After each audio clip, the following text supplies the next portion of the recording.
10 toughest actors in Hollywood history. They didn't just play tough guys on screen, they were tough guys in real life. The kind of men who could break your jaw with one punch and then finish filming the scene. Hollywood's most rugged stars weren't just acting when they portrayed heroes, fighters, and warriors. Many lived lives just as dramatic and dangerous as their on-screen personas. These were real men who brought authentic grit to the silver screen because they'd already lived it. Today we're going beyond the Hollywood publicity stories to reveal the shocking truth about the 10 toughest actors in cinema history. Men who brought real-world courage, strength, and resilience to their roles. What makes number 4 on our list particularly jaw-dropping is that studio executives tried desperately to keep his background a secret for fear audiences wouldn't believe it was possible. But before we dive into today's fascinating Hollywood history, I'd love to know where you're watching from. Drop a comment below, letting us know where you're tuning in from. I read every comment and love connecting with fellow classic film enthusiasts around the world. Let's begin our journey with perhaps the most legitimately tough actor in Hollywood history, a man whose real-life exploits would seem unbelievable if they weren't so thoroughly documented.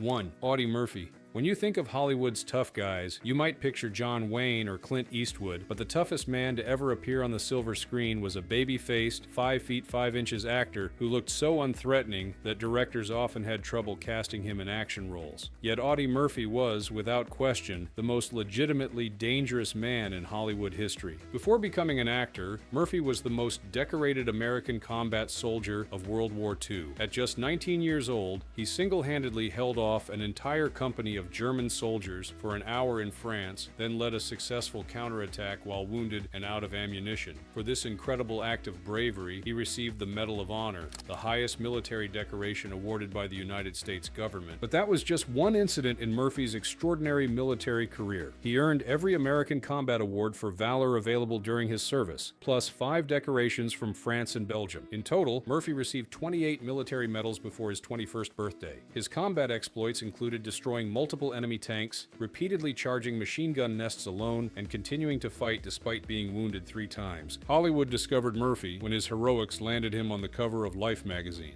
But directors initially struggled with casting him because he looked too young and innocent to be believable as a tough guy. Murphy's boyish appearance was so deceptive that when he arrived at the Hollywood studio for his first screen test, security guards initially refused to believe he was the war hero they'd been expecting. The irony is that Murphy, despite his unassuming appearance, was arguably more lethal than any other actor who ever stood before a camera. Military historians have estimated that Murphy personally killed between 240 and 300 enemy soldiers during his service, more than many entire military units. Perhaps most remarkable was Murphy's unflinching portrayal of himself in the autobiographical war film To Hell and Back. In one of Hollywood's most meta moments, the real-life war hero reenacted his own battlefield exploits, yet had to tone down some of his actual achievements because producers feared audiences would find the truth too far-fetched. Director Jesse Hibbs later revealed, "We had to leave out some of Audie's actual feats because no one would have believed them." Murphy suffered from severe PTSD after the war, sleeping with a loaded pistol under his pillow and battling nightmares that often left him waking up in a cold sweat, reaching for a weapon. His second wife, Wanda Hendricks, once said, "Audie had 2 completely different sides. In public, he was shy, soft-spoken, and gentle, but I've seen him wake up from nightmares and become someone I didn't recognize. A hardened killer with instincts that frightened me." Despite his inner demons, Murphy maintained remarkable self-control throughout his Hollywood career. Only once did his combat instincts surface publicly, when a businessman made threatening moves during a heated argument. According to witnesses, Murphy's reaction was so swift and threatening that the man later said, "I suddenly realized I was looking into the eyes of someone who could kill me without hesitation. It was the most terrifying moment of my life." What makes Murphy's story particularly remarkable is that unlike many on our list, he never sought to be a tough guy on screen. He actually preferred comedic and romantic roles where he could escape his violent past. Yet behind his gentle demeanor was a man who had faced more real combat and personally dispatched more enemies than perhaps any other professional actor in history. 2. Charles Bronson. Before he became one of cinema's most iconic tough guys, Charles Bronson lived a life of grinding hardship that would have broken most men. Born Charles Bukinski, he grew up in abject poverty as one of 15 children in a Pennsylvania coal mining family. By age 10, he was already working in the mines to help support his family, spending his formative years in the darkness hundreds of feet below ground. When speaking of his childhood, Bronson rarely elaborated, but once said simply, "I suppose I'm attracted to these roles because of my background. I was raised in violent violent neighborhoods and saw killing firsthand. We lived with death, starvation, and misery. What many don't realize is that the signature Bronson appearance, the weathered face, the suspicious squint, the perpetual grimace, wasn't an act at all. These were the physical manifestations of a man who had spent his early years breathing coal dust in near darkness and fighting for survival in violent neighborhoods where showing weakness meant you wouldn't last long. But Bronson's real trial by fire came during World War II. As a B-29 aerial gunner in the Army Air Forces, he flew 25 combat missions over Japan and received a Purple Heart for wounds sustained in battle. Colleagues from his military days described him as unnervingly calm under fire, and the kind of man you wanted next to you when things went bad. After the war, Bronson's path to stardom was anything but easy. He worked over 50 different jobs, including onion picker, short order cook, and professional boxer, while pursuing small acting roles. Even after securing more regular acting work, directors often cast him as thugs, convicts, and Native Americans, despite his Lithuanian heritage, because of his naturally intimidating appearance. What separated Bronson from other tough guy actors was that while many performed their own stunts, Bronson performed his own fights, and he fought like someone who actually knew how violence worked. Film historian Eddie Muller noted, "When Bronson throws a punch on screen, it doesn't look choreographed. It looks like a man who has been in real fights and knows how to hurt someone efficiently." His co-stars often commented on his surprising physical strength. Despite standing only 5 feet 9 inches, Bronson maintained the powerful build of a former laborer and boxer. Jan Michael Vincent, who worked with him on The Mechanic, recalled, "During a scene where he was supposed to just grab my shirt, I could feel the incredible strength in his hands. This wasn't an actor pretending to be strong. This was genuine power developed through years of hard labor." Perhaps most telling about Bronson's authentic toughness was his response to death threats from the Mafia after his portrayal of vigilante Paul Kersey in Death Wish. While the studio offered him bodyguards, Bronson reportedly declined, saying simply, "I've lived too long and been through too much to worry about people like that." Unlike other stars who might have sought protection or publicity from such threats, Bronson's response demonstrated the quiet confidence of a man who had faced far worse dangers. Director Michael Winner, who worked with Bronson on numerous films, once said, "Charles doesn't act tough. He simply is tough. There's a substantial difference. Most actors playing tough guys are gentle souls playing a role. Bronson had an authentic hardness that came from a life of genuine struggle and danger. You can't fake that kind of authenticity." 3. Lee Marvin. Lee Marvin didn't just play intimidating characters. He was precisely the kind of dangerous man he often portrayed on screen. Before he became one of Hollywood's most recognizable tough guys, Marvin served as a Marine during World War II, where he participated in some of the bloodiest fighting in the Pacific Theater. As a private first class with the 4th Marine Division, Marvin fought in the Battle of Saipan in 1944, where he was severely wounded by machine gun fire that severed his sciatic nerve. The injury hospitalized him for a year and left him with a permanent limp that he disguised throughout his acting career. For his service and injuries, Marvin received the Purple Heart Medal, though he rarely spoke about his military experiences in detail. When he did discuss his time in combat, Marvin was bracingly honest about its horrors. Unlike some actor veterans who romanticize their service, he once said, "I was a Marine sniper in the Pacific. I got shot in the ass and sent home. That's the truth. Any man who says he enjoyed combat is either a liar or a fool." This authenticity made Marvin uniquely qualified to portray violence on screen. Director John Boorman, who worked with Marvin on Point Blank, noted, "Lee understood violence in a way most actors never will. When he portrayed a violent man, there was a truth to it that came from having seen men kill and be killed. He knew how real violence worked, swift, ugly, and without the dramatics you usually see in film." Marvin's military background gave him a perspective on screen violence that other actors lacked. In films like The Dirty Dozen and The Killers, his portrayal of violent men had a chilling authenticity precisely because he wasn't playing at being dangerous. He was drawing on real experiences from combat. His fellow actors often found themselves intimidated by Marvin both on and off screen. James Coburn, himself known for tough guy roles, once said, "When Lee walked onto a set, there was an immediate shift in the atmosphere. Everyone straightened up a bit. There was something genuinely dangerous about him that you couldn't quite put your finger on, but you definitely felt it." Perhaps the most telling indicator of Marvin's authentic toughness was his infamous bar fight with an entire team of lumberjacks while filming in Oregon. According to multiple witnesses, Marvin, well into his 40s at the time, held his own against several much younger men until the state police arrived. The next day, he showed up to set on time, sporting bruises,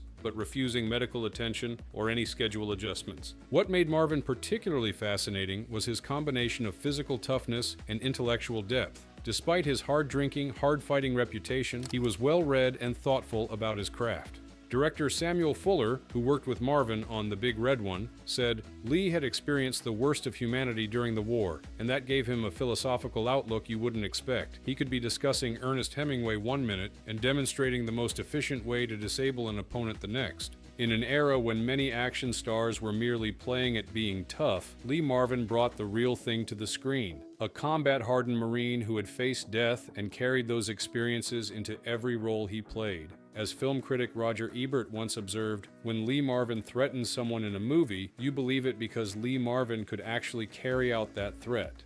4. Steve McQueen. Steve McQueen wasn't just Hollywood's king of cool. He was a legitimate daredevil whose off-screen adventures often outshined his movie roles. Unlike some tough guy actors who relied on careful publicity and stunt doubles, McQueen insisted on performing his own stunts whenever possible and lived a life of genuine risk and adventure. McQueen's path to toughness began early. After an unstable childhood marked by abandonment and abuse, he ran away from home at 14 and eventually joined the United States Marine Corps in 1947. His time in the military was hardly smooth. He was demoted 7 times for insubordination and once spent 41 days in the brig for extending a weekend pass into a 2-week absence. Yet despite his rebellious nature, McQueen ultimately shaped up and even saved the lives of 5 other Marines during an Arctic exercise when their tank broke through ice into the sea. After his honorable discharge, McQueen drifted through various jobs, including lumberjack, oil rigger, and carnival barker, before finding his way to acting. But unlike many actors who leave their adventurous past behind once they find success, McQueen continued pushing physical boundaries throughout his career. His passion for motorsports wasn't just a hobby, it was an obsession that frequently put his life and career at risk.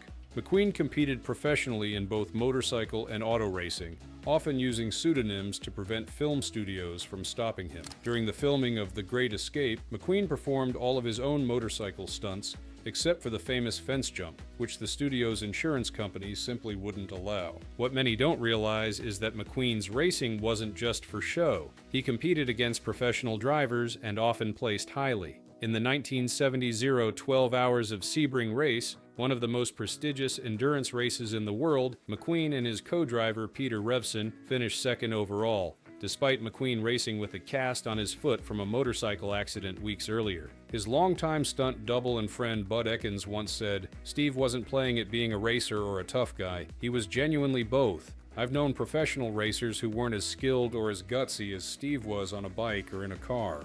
McQueen's willingness to put himself in genuine danger extended to his film work. During the filming of The Sand Pebbles, he insisted on performing a dangerous river scene himself, nearly drowning when he was caught in a surprisingly strong current.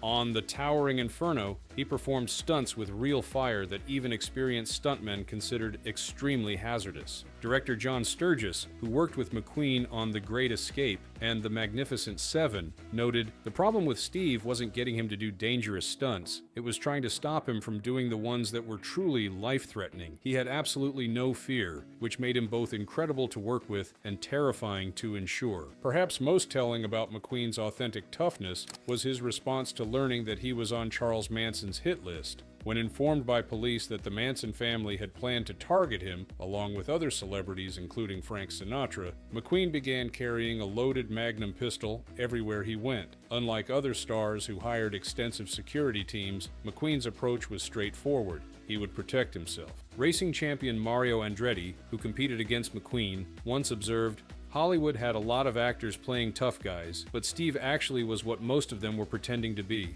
The man had more guts on the track than some professional drivers I knew."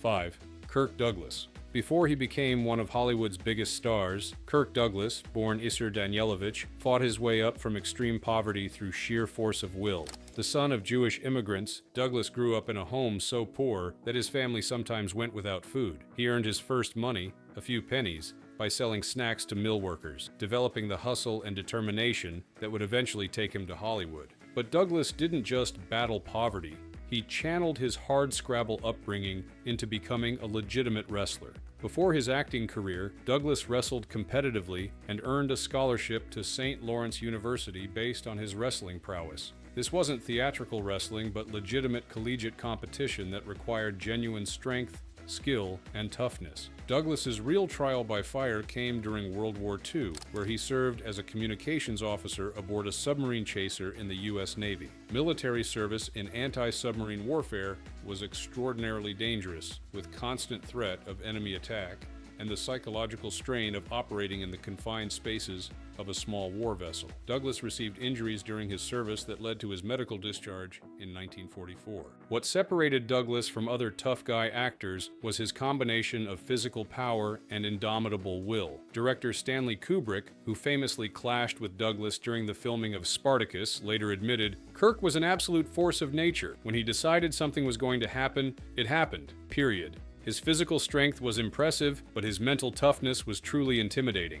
Douglas's reputation for toughness was well earned on movie sets. For the filming of Spartacus, he trained intensively with ex-gladiators and wrestlers to ensure that the fighting scenes would look authentic. During one scene, Douglas insisted on performing a dangerous fall that the stunt coordinator had advised against, resulting in injuries that would have sidelined most actors, but from which Douglas returned to filming after just 2 days. His co-stars frequently commented on both his physical power and his intimidating presence. Burt Lancaster, himself known for his athletic background as a former circus acrobat, said of Douglas, "Kirk approaches acting like a physical confrontation. He doesn't just perform a scene, he attacks it." Perhaps most telling about Douglas's genuine toughness was his recovery from a severe helicopter crash in 1991 that killed 2 other people and left him with a debilitating back injury. Though in his 70s at the time, Douglas fought through a lengthy and painful rehabilitation process, eventually regaining his ability to walk. Then, after suffering a severe stroke in 1996 that severely impaired his speech, Douglas underwent years of therapy and published a book about his recovery, a testament to his unyielding determination.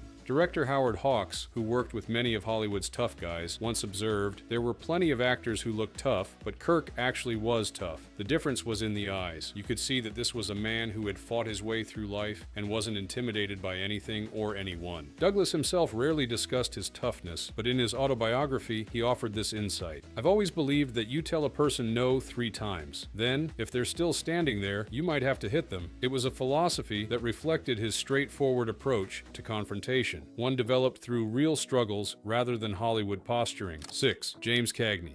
Don't let the compact 5 feet 5 inches frame fool you. James Cagney was pound for pound one of the toughest men ever to become a Hollywood star. Long before he became famous for playing gangsters and tough guys, Cagney had developed legitimate fighting skills through necessity in his rough New York neighborhood. Growing up on the Lower East Side of Manhattan, Cagney learned to box not as a sport, but as a survival skill. The streets where he was raised were ruled by gangs, and being small meant Cagney had to be tougher and quicker than his opponents. He became an accomplished amateur boxer, developing the rapid footwork and lightning-fast hands that would later become part of his signature on-screen style. What most audiences didn't realize when watching Cagney's famously realistic fight scenes was that they were seeing a man who had been in dozens of real street fights and knew exactly how violence worked in the real world. Unlike the theatrical, drawn-out brawls that characterized many Hollywood films, Cagney's fights were quick, brutal, and efficient, just like actual street confrontations. Director Raoul Walsh, who worked with Cagney on several films, including White Heat, once commented, "Jimmy knew how to throw a punch better than any actor I ever worked with because he'd thrown plenty of real ones in his day. When he hit someone in a scene, you believed it because there was authentic technique behind it." Cagney's physical abilities extended beyond fighting. He was an accomplished dancer before becoming an actor, with remarkable coordination and agility that allowed him to perform his own stunts well into his later career. His dance background gave him the unique ability to move with both grace and explosive power, a combination that made his violent scenes particularly convincing. His co-stars often discovered Cagney's surprising strength the hard way. During the filming of The Public Enemy, actress Mae Clarke wasn't told in advance that Cagney would actually shove a grapefruit in her face rather than fake it, resulting in genuine shock and minor injury. This wasn't the only time Cagney's realism caught co-stars off guard. He was known for occasionally connecting with stage punches that weren't entirely staged. Perhaps most telling about Cagney's authentic toughness was his reputation off the set. Despite his fame playing criminals, Cagney was known in Hollywood circles as someone you simply didn't cross. Bob Hope once remarked, "Jimmy was the kind of guy who, if you tried something funny with him, would drop you where you stood and then help you up and dust you off afterward." Cagney himself rarely discussed his fighting abilities, but when pressed in a 1973 interview, he offered this telling insight. "I know how to handle myself. Always have. When you're my size and grow up where I did, you either learn to be handy with your fists, or you get used to being on the ground a lot. I preferred standing." 7. John Wayne. John Wayne's tough guy persona wasn't just a creation of Hollywood publicity, it was rooted in genuine physical prowess and frontier hardship that preceded his acting career. Before he became Duke Wayne, Marion Morrison was raised in the sparse, demanding environment of early 20th century California and Iowa, where physical labor was a daily reality. Standing 6 feet 4 inches and powerfully built, even in his youth, Wayne initially distinguished himself not as an actor, but as a football player, earning a sports scholarship to the University of Southern California. His strength and athletic ability were so impressive that during his early days in Hollywood, he worked as a prop man and stunt man before landing acting roles, routinely moving set pieces that took 2 or 3 other men to handle. What many don't realize about Wayne is that he actually performed many of his own stunts well into middle age, taking physical risks that would be unthinkable for stars of his stature today. During the filming of The Alamo, Wayne insisted on performing a dangerous horse fall that resulted in cracked ribs. Rather than take time off to recover, he simply had his ribs taped and continued directing and starring in the film. Director John Ford, who worked with Wayne on numerous classics, once said, "Duke's toughness isn't an act. I've seen him work 14-hour days in desert heat that sent half the crew to the hospital for heat exhaustion, then get up the next day and do it again without complaint. He's made of something different than most men." Wayne's physical resilience was perhaps most evident during the filming of The Conqueror in 1956. The production took place in Snow Canyon, Utah, downwind from Nevada nuclear test sites, exposing the cast and crew to radioactive fallout. Of the 220 people who worked on the film, 91 developed cancer in the following decades, including Wayne himself, who eventually died of stomach cancer in 1979. Yet despite eventually developing health problems likely connected to this radiation exposure, Wayne continued to perform physically demanding roles for decades. His personal strength was matched by remarkable pain tolerance. During the filming of The Greatest Story Ever Told in 1965, Wayne tore his shoulder ligaments in a stunt but refused to stop filming. His co-star Max von Sydow later recalled, "I witnessed John injure himself quite badly, but he simply had it bandaged during lunch and returned to complete the scene. There was no question of him stopping. It simply wasn't in his nature." Perhaps most telling about Wayne's real toughness was his battle with cancer. After having a lung and several ribs removed due to cancer in 1964, Wayne returned to performing his own stunts in The Sons of Katie Elder just months later, a decision that shocked his doctors and fellow cast members. Director Henry Hathaway said, "After his surgery, I tried to convince Duke to use a stunt double for the rough scenes. He just looked at me and said, 'Either I do my own stunts or you get someone else for the part.' That was the end of that conversation." While Wayne's off-screen politics have become controversial over time, even his harshest critics acknowledged his physical courage and endurance. Actor Kirk Douglas, who worked with Wayne despite their political differences, once observed, "Disagree with his views all you want, but don't question the man's toughness. I've seen him work through conditions that would send most men to the hospital. Whatever else he was, John Wayne was genuinely as physically tough as the characters he played." 8. Robert Mitchum. Robert Mitchum's legendary cool on screen wasn't an act. It was the natural demeanor of a man who had survived genuine hardship, violence, and even prison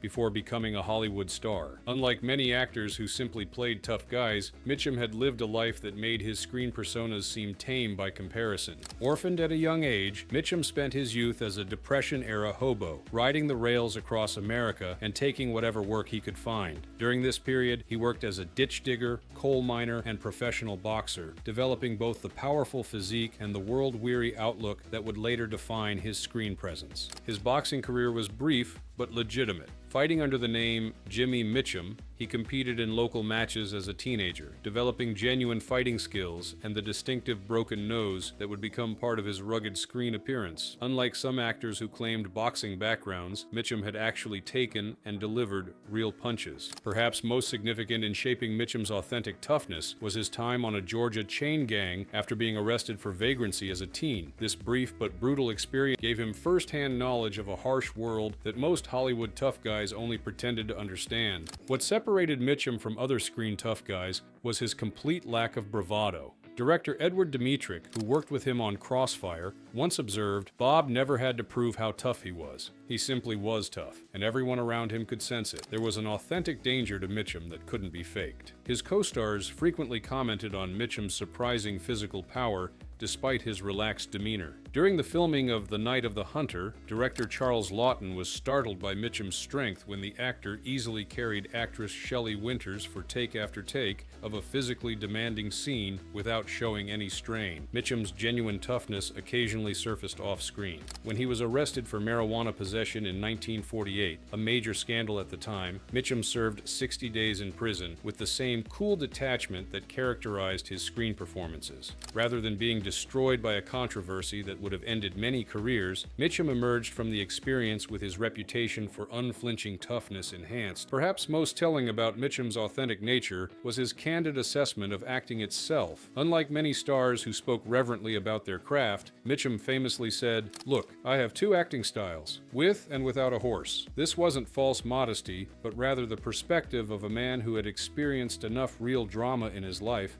to recognize the relative unimportance of pretending on camera. Director Joseph von Sternberg, known for his demanding perfectionism, once said of Mitchum, "There are actors who create characters and actors who reveal themselves. Mitchum did the latter. The hardness you see on screen isn't acting. It's the accumulated experience of a difficult life, visible in every expression." When asked about his seemingly effortless portrayal of tough guys, Mitchum offered this insight: "I kept the same expression for 40 years, and it worked just fine." What he didn't add was that the expression, combining world weariness, latent danger, and cynical intelligence, wasn't created for the camera, but had been developed through real experiences long before he ever stood before a movie camera. 9. Anthony Quinn. Anthony Quinn's powerful presence on screen wasn't crafted in acting classes. It was forged through a childhood of grinding poverty and physical labor that gave him both the physique and the hardened outlook of a genuinely tough man. Born in Chihuahua, Mexico during the Mexican Revolution, Quinn's earliest memories included soldiers, gunfire, and his family's desperate flight to escape the violence. After emigrating to the United States, Quinn's family settled in the poorest sections of Los Angeles, where young Anthony began working before he was 10 years old. Unlike many actors who developed their physiques in gyms, Quinn built his powerful frame through years of genuine labor, working as a butcher's assistant, a boxer, and in various construction jobs before ever stepping onto a movie set. His boxing career, though brief, was legitimate. Fighting professionally as a teenager to help support his family, Quinn developed not just fighting skills, but the distinctive broken nose that would become part of his rugged screen appearance. This wasn't a publicity stunt or a hobby. It was economic necessity for a young immigrant trying to survive. Quinn's physical power was legendary on movie sets. During the filming of Zorba the Greek, the famous beach scene required Quinn to carry logs that normally would have required 2 men. Rather than use camera tricks or doubles, Quinn simply performed the feats of strength as written, impressing even the local Greek laborers who worked as extras on the film. Director Elia Kazan, who worked with Quinn on Viva Zapata, once observed, "Tony doesn't act tough. He simply is tough. There's an authentic physical power to him that comes from years of real labor, not from workouts with personal trainers. When he portrays a laborer or a fighter, he's drawing on actual experience." Perhaps most telling about Quinn's genuine toughness was his approach to stunts and physical scenes. Well into his 50s and 60s, Quinn insisted on performing physically demanding sequences himself, often to the concern of directors and insurance companies. During the filming of The Guns of Navarone, at age 46, Quinn performed a treacherous cliff-climbing sequence that the stunt coordinator had recommended be done with a double. What made Quinn particularly unique among Hollywood's tough guys was his complete lack of concern about maintaining a macho image. Unlike many actors who carefully cultivated their tough personas, both on and off screen, Quinn was comfortable showing vulnerability and emotion. This confidence in his own masculinity, the ability to cry on screen without fear of appearing weak, came from a man who had nothing to prove about his toughness. Co-star Sophia Loren, who worked with Quinn on several films, once said, "Anthony had the body of a warrior and the soul of a poet. He could lift you with one arm and then discuss art with a sensitivity that would surprise people who only knew his tough roles. That combination made him absolutely magnetic on screen and off." In his autobiography, Quinn offered this perspective on his approach to portraying physical characters. "I've played boxers, strongmen, and laborers because I understand their world. Before Hollywood, my hands were calloused from real work.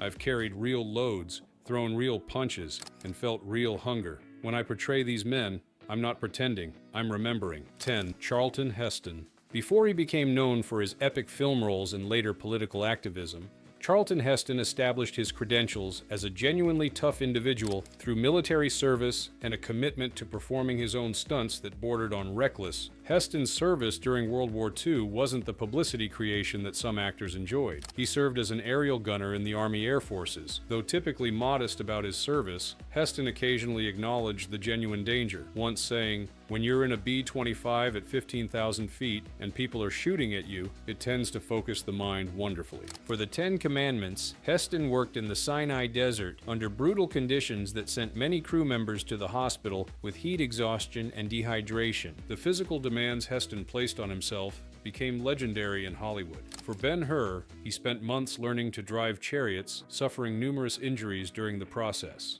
Rather than using a double for the famous chariot race, Heston performed the majority of the stunts himself, including a moment when he was nearly thrown from the chariot during a jump. Director William Wyler, not known for easy praise, said of Heston during Ben-Hur, "Chuck has a physical courage that's quite remarkable.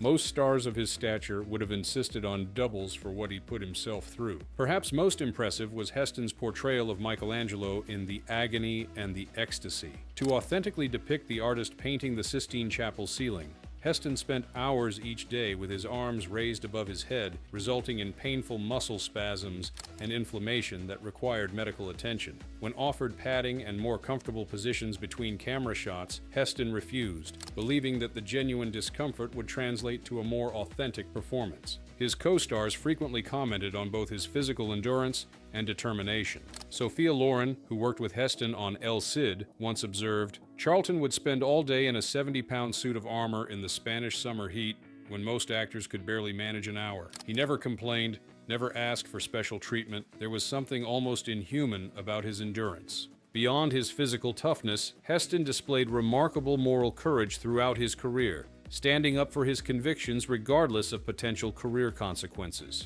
Whether marching with Dr. Martin Luther King Jr. in the 1960s or advocating for gun rights in his later years, Heston consistently demonstrated a willingness to take unpopular stands and face the resulting criticism head-on. Director Franklin J. Schaffner, who worked with Heston on Planet of the Apes, offered this assessment. "Many actors play heroes, but Chuck has the rare quality of actually embodying heroism. There's an authentic nobility and physical courage to him that can't be faked. When he portrays a character facing impossible odds, you believe it because Heston himself has that quality." And that wraps up our journey through Hollywood's legitimately toughest actors, men who brought real-life experience to their roles that modern stars can only attempt to simulate. If you enjoyed this deep dive into the real stories behind